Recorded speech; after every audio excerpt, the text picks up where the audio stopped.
আসসালামু আলাইকুম। আজকে রান্না করব গরুর মাংস দিয়ে লাউ। তো দেখেন এখানে দিয়ে দিচ্ছি এলাচ আর তেজপাতা, পেঁয়াজ কুচি, তারপরে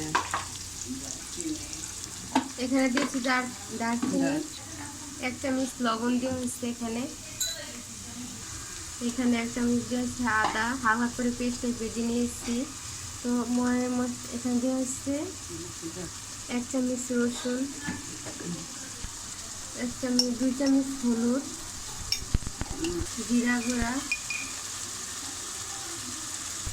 গরম মশলার গুঁড়া দিয়ে হচ্ছে 2 চামচ, আধা চামচ মরিচের ফাঁকি, এখানে দিয়ে হচ্ছে হালকা একটু পানি। এখন দিয়ে দিচ্ছি গরুর মাংস, হালকা একটু পানি দিয়ে আমি মাংসটা কষাই নিব। এখন দেখবো মাংসটা কি অবস্থা আছে।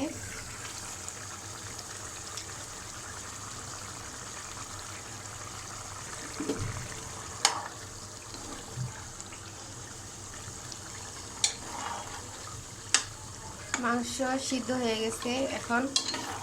এখন দিয়ে দিব লাউ। এখন লাউটা দিয়ে দিয়েছি আমি, এখন লাড়াটা দিব।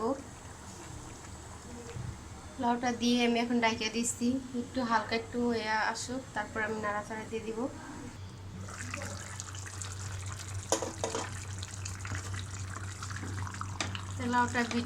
লাউটা হয়ে গেছে, পড়ায় সিদ্ধ হয়ে গেছে।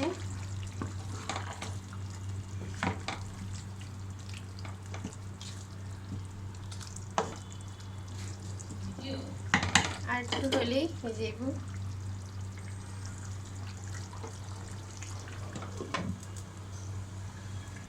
আমার রান্না শেষ। এখন লাউ দিয়ে গরু মাংস এখন নামাই ফেলবো আমি। আমার রান্না শেষ।